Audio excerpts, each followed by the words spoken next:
Good evening, I'm Jose Cardenas. A discussion with community leaders about the controversial web postings by Arizona's top schools chief. And the director of the ASU School of Transborder Studies is stepping down from his position.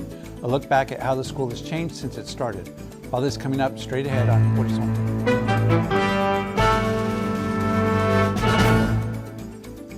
Funding for Horizonte is made possible by contributions by the Friends of Eight, members of your Arizona PBS station.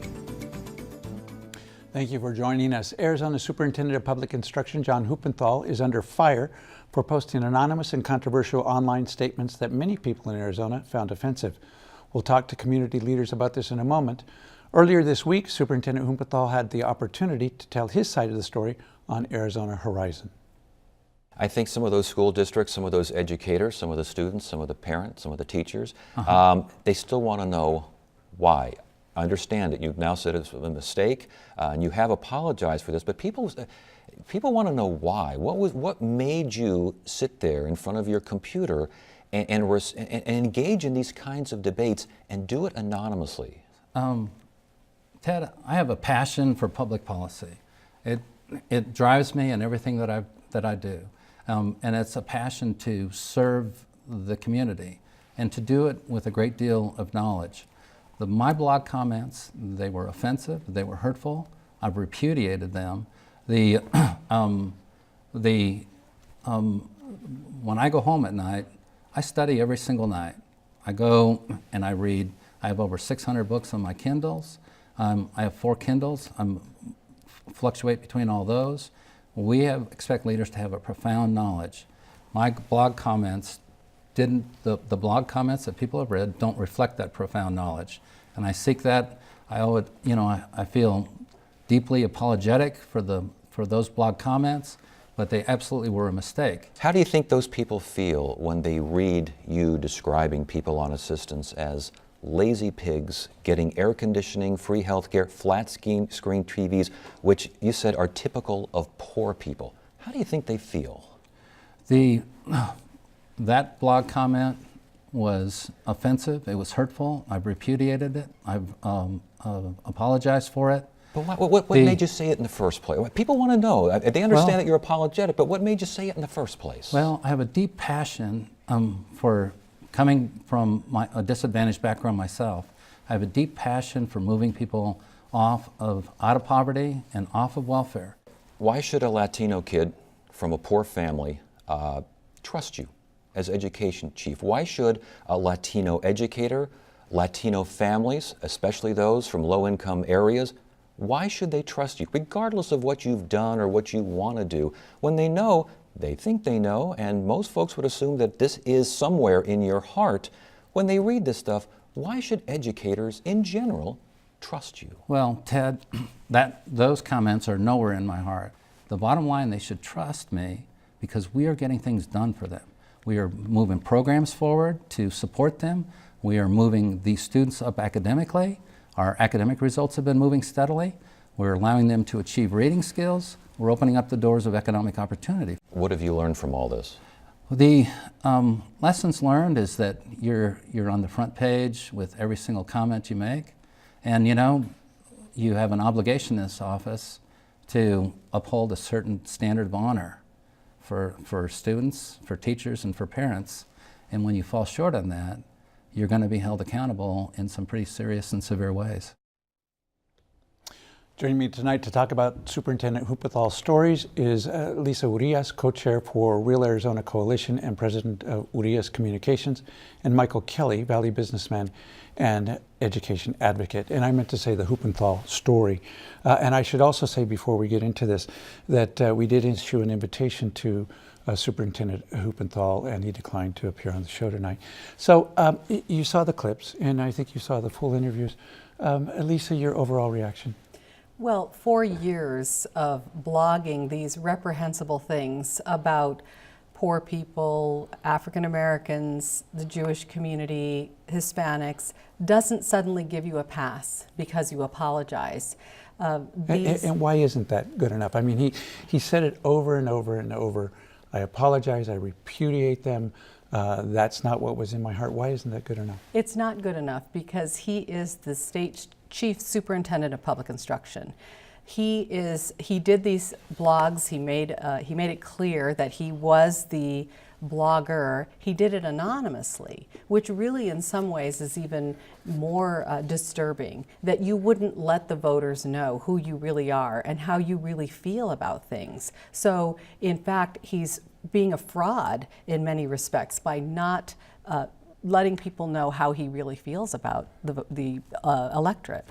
Now, Michael, the voters now do know, Yeah. not because he disclosed before these things came out. He was forced to admit it. Why wouldn't we judge him, as he repeatedly said, not necessarily in all the comments we had there, judge me on my record and let the voters decide? Well, first of all, this is a first term, and he doesn't have an outstanding record. He doesn't have the record of historically what I think are some good superintendents of public instruction, like Lisa Graham Keegan. You know, she had an excellent record of moving the dial and moving education in Arizona to a different level. So this is like the first term. The interesting thing about that interview is that Ted Simon, first of all, asked excellent questions. But secondly, I think that the voters of Arizona should be struck by the fact that he talks about reading 600 books and his depth of knowledge. But that knowledge seems to be very shallow when you consider the fact that someone who's so educated and so knowledgeable and leads education in Arizona would for 4 years make anonymous blog posts like he did, which were vile and reprehensible. Let's talk about some of the excuses he gave. I mean, he did apologize repeatedly, but he also tried to explain why he would say different things. And for example, with respect to his first comments about, or his first statement, he said he has a passion for public policy, and what you were talking about, he suggested that he's read a lot, he thinks a lot, and he wants to express his views, and that's why he did what he did. Well, when you talk about passion, and he said those weren't the things in my heart, I believe that those were the things in his heart. And I would expect him to apologize and back away because he got caught. And that's interesting to me. That happens quite a bit once the vile statements, negative statements, hurtful statements see the light of day. So the cover has been pulled off. People are looking behind the curtain, and they're seeing the man for what he really believes, and he's exercised those beliefs. And in this day and age, many times people refer to them as dog whistles so that people can get votes and maintain their office. But it's an offense to all of the people, and he offended a number of groups. You know, he offended Hispanics, he offended African Americans, he offended Jews. And those are the dog whistles that ring loud and clear that the voters should respond to and not accept. Lisa, a couple of his other explanations, so to speak, with respect to the lazy pigs comment, he begins by saying, I have a passion for the disadvantaged. I grew up in a disadvantaged background as well. How does that play? Well, it doesn't play. I mean, it's inexcusable to refer to the working poor that are out there every day doing what they do to support their children as lazy pigs. And here we are in a state where people really are doing their very best to provide for their children, but they're struggling families. And this person should be held to the very highest standards. He's representing these families, he's representing these children. If a teacher referred to a child in that way, that teacher would be fired. And so that's why we think that Superintendent of Public Instruction Huppenthal should resign. He should not hold this office when he's referring to more than 40%, I think, of the population in this way. Now, you heard Ted Simon's question about why should Latino kids, why should educators trust him in light of the comments that he has made. His response is, look at my record, look at the accomplishments we've made, look what I've done for these kids. Judge me on that. What's wrong with that answer? Well, for some time, those of us in the Latino community have been concerned about Huppenthal and his attitude and his decisions about our community anyway. So, for example, the Mexican American Studies program that he eliminated in Tucson, he refers in his blog post to Mexican American Studies as MAS equals KKK. Well, you know, that is clearly an indicator that he has no support for Mexican American studies. He also refers to Latino kids publicly as deficient. And when you label a child deficient, that's a label that they should not have. We need a public superintendent of public instruction who believes in our children, who believes in their potential. Being bilingual and entering school as a bilingual child is not a deficiency. Michael, the last clip that we showed, the question from Ted Simon was, what have you learned? His answer was that you're held accountable for what you say and what you do. The suggestion being, though, that I'm being held accountable because people are attacking me now and I'm having to live with that. Is that enough? No, it's not enough. He has not been held accountable until now for the words that he's spoken. You know, it's interesting, Jose, that today, literally today, marks the 50th anniversary of the signing of the Civil Rights Act. Lyndon Johnson brought together Republicans, brought together Democrats, brought together men and women, people of different religions, and it was a hard struggle to get that law enacted in that time period. So it's been over, you know, it's been 50 years since that legislation was signed.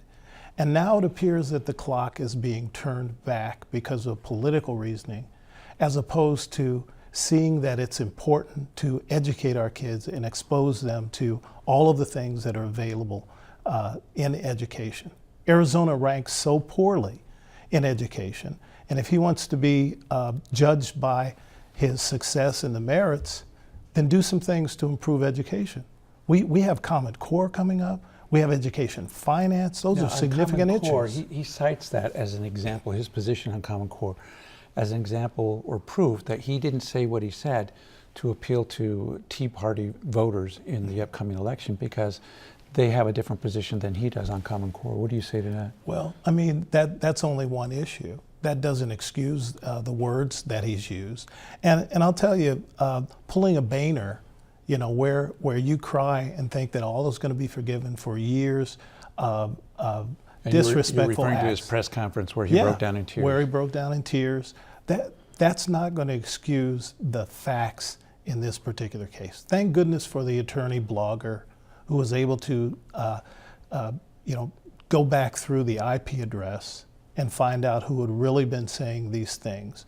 And I guess it, excuse me, should be a warning to anybody who wants to surreptitiously blog that you leave markers and you can be held accountable, and he should be held accountable. I want to come back to the issue of the propriety of anonymous commentary, but Lisa, Michael mentioned Republicans in politics. He was talking in an historical context, but there's been criticism leveled by some about the Republican establishment, political leaders, not coming out more vigorously in repudiating Superintendent Huppenthal. Is that a fair criticism?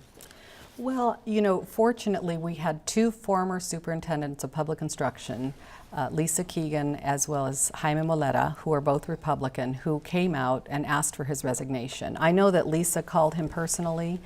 She spoke with him about this issue. She told us she told us privately, and she also mentioned in a press conference that we held together that he was not sorry when she spoke with him about it a few days later.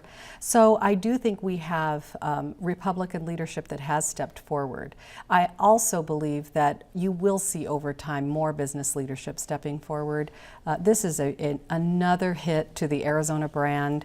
We are reeling from 1070, then 1062, and now something like this. We had hits on CNN and several other national news networks, and it's got to stop. Well, does the fact that he has received a tremendous amount of criticism and that he has expressed his regret, Is that some kind of cautionary tale, for example, in the current gubernatorial election? Do you see the candidates responding in a way that at least shows they've learned that lesson and they're not going to make those same mistakes? Well, I certainly hope so. And I think it takes all of us in the general public standing together and making sure that our public officials behave properly. They cannot make these kinds of statements. They're held to a higher standards in many respects than the rest of us. They're elected officials. So we need to make sure that when we see these public officials behaving in this way, that we stand up together and we say, we're not going to accept this kind of behavior from Now, I them. understand there was a recent, I think the debate was amongst Republican gubernatorial hopefuls. And you were talking about, we were discussing this off camera, there did seem to be some lip service being paid to the notion that this is inappropriate, but you were concerned about how sincere those statements were. Well, I'm concerned because the language has gotten so far over to the right in some ways. Maybe it's not right, isn't the right word, but it has gotten so out of hand when it comes to how people talk about minorities, about the working poor, about Hispanics, particularly in Arizona. Last night, for example, we had this debate, and Andrew Thomas, in the middle of the Hispanic Chamber debate, was just going on and on about how, you know, when he was in office, he cleaned up Arizona because immigrants had left, and you know, there were cleaner streets and there was no crime. You know, how do we allow people to use this kind of language in this day and age? And you know, Christine Jones, I think she was trying to make a positive point about, you know, I would go to Mexico as my first act and meet with the Mexican government officials. She said, we don't hate Mexico, we don't even hate Mexicans. And you know, I know she was trying to make a positive point, but it was really pretty inappropriate. Michael, last question.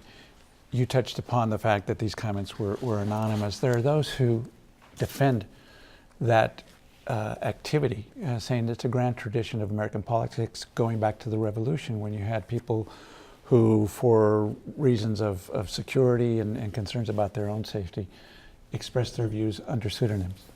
Well, times have changed. Revolutionary War is over. There's a new war of words. I'm not one of those that subscribes to absolute political correctness, because I think sometimes that can be skewed. But when you reveal your heart through words, you know, words can hurt. Words can change, paradigms. And the words that the superintendent of public instruction used were hurtful. So he can repudiate the words all he wants, but it's more than 4 years of words.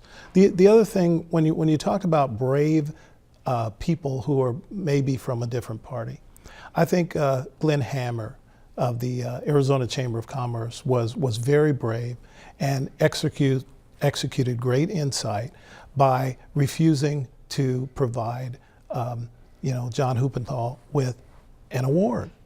And Lisa Graham Keegan said, she was asked the question, how do you feel about this and Huppenthal being a friend of yours? She said, I'm sick. And we as a community say we are sick of it. No longer are we going to stand for these hurtful words. Lisa, I know I just said that my last question was to Michael, but something you said makes me want to ask you this. Social media implications, it changes everything. Will this election result turn upon this disclosure? I think there's going to be a lot more awareness, thanks to social media, about how candidates feel about their constituents. It's interesting, one of the things that I encourage people to do regularly is to visit their Facebook pages. Because if you look at what candidates are writing on those Facebook pages, you'll learn a lot about their positions. It's an easy access tool. How they tweet, it's important to follow them, watch how they tweet. You can learn a lot about these candidates. Well, I guess we'll know soon enough whether this makes a difference. Thank you both for joining us on Horizonte to talk about it. Thank you. Thank you, Jose. To find out more information about what's on Horizonte, go to azpbs.org and click on the Horizonte tab at the top of the screen. There you can access many features to become a more informed Horizonte viewer. Watch interviews by clicking on the video button or by scrolling down to the bottom of the page, for the most recent segments. Learn about more specific topics like arts and culture and immigration. You can also find out what's on Horizonte for the upcoming week. If you would like an RSS feed, a podcast, or you want to buy a video, that's all on our website too. Other features include our collection of website links and a special page for educators. While you're there, show your support for Horizonte with just one click. Discover all that's on Horizonte. Visit azpbs.org, Horizonte today. Here at Horizonte, we want to hear from you. If you have comments, story ideas, or questions, email us at horizonte@asu.edu. The official launch of the ASU School of Transborder Studies took place in May 2011. Its mission back then was to develop cutting-edge transborder knowledge for and with the populations of the U.S. Southwest, Northern Mexico region through socially embedded scholarship, applied research, and rigorous instruction. ASU Regents Professor and Director of ASU School of Transborder Studies is leaving his position with the school. Here with me to talk about what the school has accomplished and how it has changed is ASU Regents Professor Carlos Velez Ibanez. Professor Velez Ibanez, welcome back to Horizonte. Thank you very much. And I hope Happy to we'll be have here. other opportunities in the future, even though you're stepping down from your position. We're going to run a few pictures as we're talking, but tell us about that initial charge. I mean, it was quite a mouthful that I read in terms of what the school was about and what it was intended to be. How did that come about? Well, for a lot of years, I've been thinking about the border region as an entity, both sides of the border, because in fact that's been an integrated economy since the 19th century, but everybody treats the border region as if this border line is sufficient to understand both sides, and it isn't. You have to understand the economic and the political and the social and ecological aspects of the region so that you can make good public policy concerning the most pressing problems that we have in health and education and migration and immigration, community development. Those are the areas that the populations on both sides of the border demand to be addressed and to be resolved in some kind of logical and certainly empirical manner rather than just responding to emotion about Now, it. that seems like a no-brainer, and yet the school was unique when you started it. It's still unique. As a matter of fact, there's nothing like it. It's the only one of its kind in the United States. There are other institutions, for example, in Mexico that do comparable things like the Colegio de la Frontera Norte, which is probably the best think tank in all of Mexico and certainly in the south, in northern Mexico. But there are other institutions that are looking at us as models. And why are they looking at us? What are you doing that's different that hasn't been done before? Yes, what we're doing very differently is we're treating the entire region as an entity, as a long historical developmental entity. And so therefore all public policy has to address that reality rather than making decisions only based on nationality or only making decisions based on one nation or the other. But rather decisions have to be made in concert with both nations as well as part of a regional entity rather than separating it by a political border. And that's what makes it different. How has the mood changed with respect to how the border is regarded over the last couple of centuries? Because there have been ebbs and flows in terms of how we perceive the border.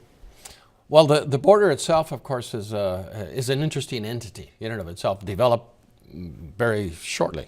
It hasn't been around forever.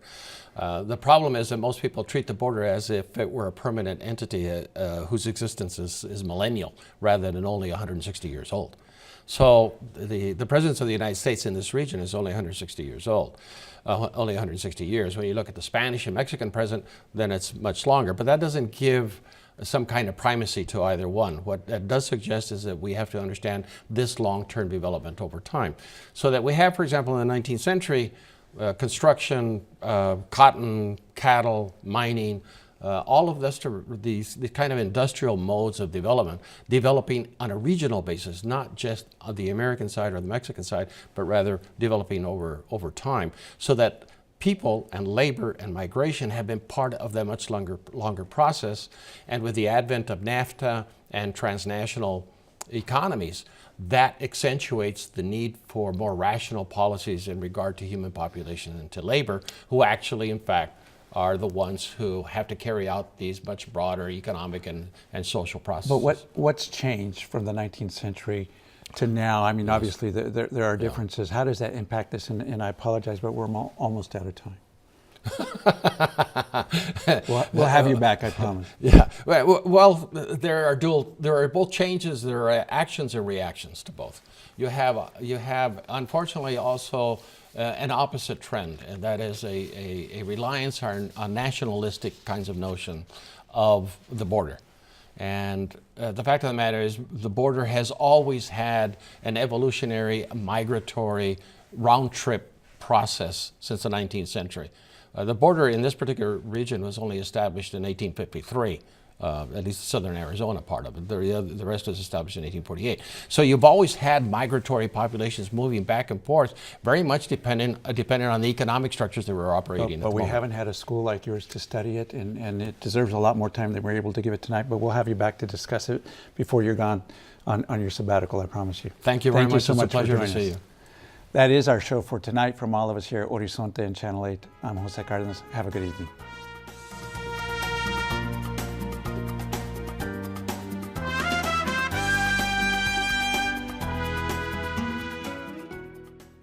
Funding for Horizonte is made possible by contributions by the Friends of 8, members of your Arizona PBS station.